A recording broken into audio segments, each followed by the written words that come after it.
सुप्रभात बच्चों।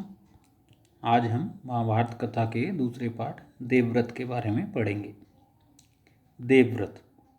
गंगा एक सुंदर युवती का रूप धारण किए नदी के तट पर खड़ी थी। उनके सौंदर्य और नव यौवन ने राजा शांतनु को मोह लिया था।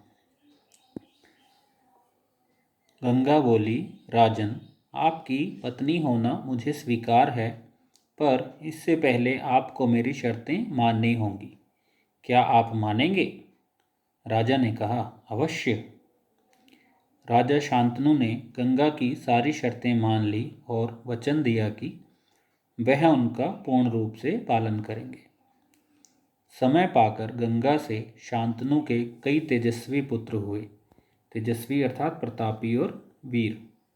परंतु गंगा ने उनको जीने नहीं दिया। बच्चे के पैदा होते ही वह उसे नदी की बहती धारा में फेंक देती और फिर हंसती मुस्कुराती हुई राजा शांतनु के महल में आ जाती।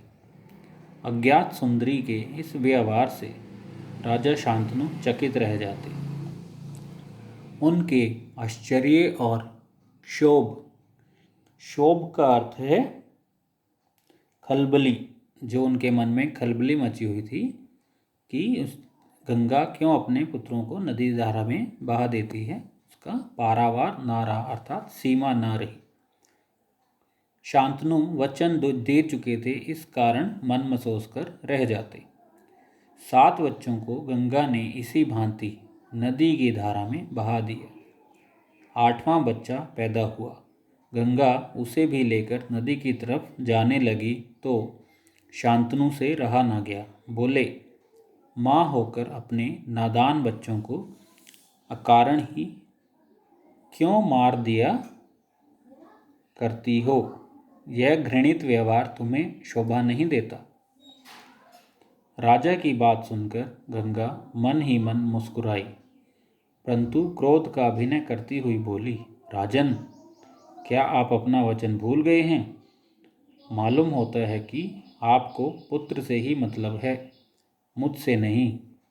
आपको मेरी क्या परवाह है? ठीक है, पर शर्त के अनुसार मैं अब नहीं ठहर सकती। हाँ, आपके इस पुत्र को मैं नदी में नहीं फेंकूंगी।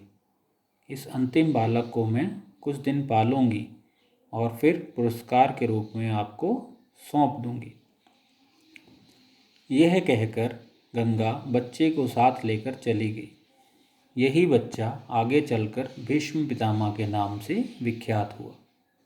विख्यात अर्थात प्रसिद्ध। गंगा के चले जाने से राजा शांतनु का मन विरक्त हो गया, अर्थात उनका मन अब नहीं लगता था। उन्होंने भोग विलास से जी हटा लिया और राजकाज में मन लगाने लगे।